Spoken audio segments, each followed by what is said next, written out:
Hello everyone, हाजिर हैं हम ग्रामैजिक के तीसरे एपिसोड के साथ। आज हम बात करेंगे उन प्रोनाउंस की जिनके आखिर में SELF यानी सेल्फ या SELVES यानी सेल्व्स आता है। सबसे पहले हम ये जान लें कि ऐसे प्रोनाउंस को या तो हम रिफ्लेक्सिव प्रोनाउन कहते हैं या इनका एक और यूज है जहां पे इन्हें हम एम्फैटिक या एम्फसाइजिंग प्रोनाउन कहते हैं। तो सबसे पहले हम जान लें कि ये प्रोनाउंस कौन कौन से हैं। माई सेल्फ, सिंगुलर जितने भी प्रोनाउंस होंगे उसके एंड में SELF सेल्फ और प्लूरल प्रोनाउंस में सेल्व्स SELVES का इस्तेमाल करेंगे। हम इसको ऐसे दिखाते हैं, I myself, we ourselves, you yourself, plural you जहां पे होगा वहां you के साथ yourselves, he himself, she herself, it itself, they themselves। तो ये हो गए 8 वर्ड्स जिनको हम रिफ्लेक्सिव प्रोनाउन कहते हैं। My self, ourselves, yourself, yourselves, himself, herself, itself and themselves। देखते हैं यूज से कि कहां पे इन प्रोनाउंस का नाम रिफ्लेक्सिव प्रोनाउन है और कहां पे इनका नाम एम्फैटिक या एम्फसाइजिंग प्रोनाउन है।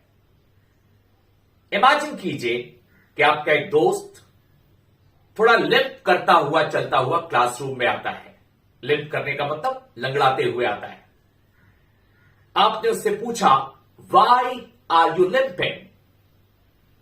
तो उसने कहा, oh I hurt myself yesterday, I hurt myself. यहां पे सेंटेंस का सब्जेक्ट है आई, वर्ब है हर्ट और माई सेल्फ उस वर्ब का इफेक्ट रिसीव करने वाला ऑब्जेक्ट है। लेकिन गौर कीजिएगा कि आमतौर पे जो सब्जेक्ट और ऑब्जेक्ट किसी सेंटेंस में होता है वो दो अलग अलग चीजें होती हैं। जैसे मैं कहूंगा आई टीच यू, यहां पे सब्जेक्ट मैं हूं आई और यू आप लोग हैं जो इस वर्ब टीच के ऑब्जेक्ट हैं। लेकिन इस सेंटेंस में आई हर्ट माई सेल्फ में जो सब्जेक्ट है वही ऑब्जेक्ट भी है, यानी जो एक्शन का डूअर है वही एक्शन का रिसीवर भी है।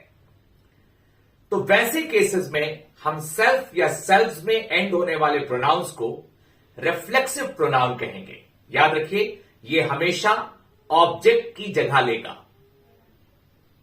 लेकिन अगर मैं ये कहूं, the doctor himself examined the patient, कभी कभी होता है कुछ बड़े डॉक्टर्स होते हैं, वो जब बहुत ज्यादा पेशेंट्स उनके पास होते हैं तो वो कुछ पेशेंट्स को अपने असिस्टेंट से, जूनियर डॉक्टर से दिखवा देते हैं।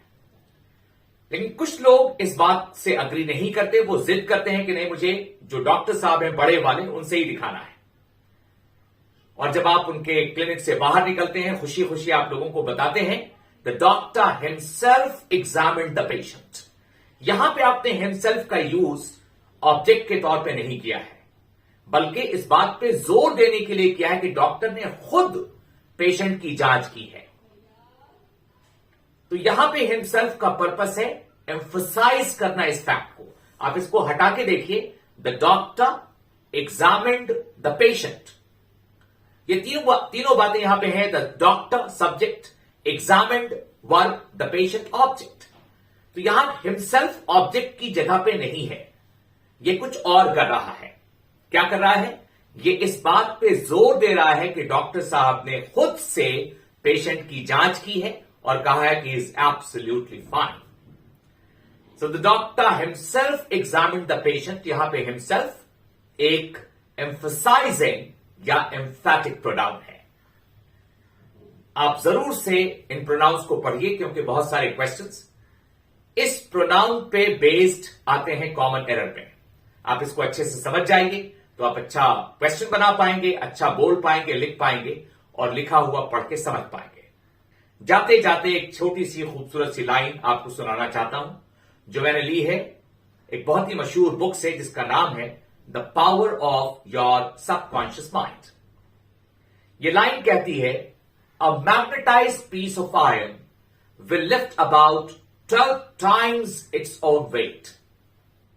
But if you demagnetize the same piece of iron, it will not lift even a feather.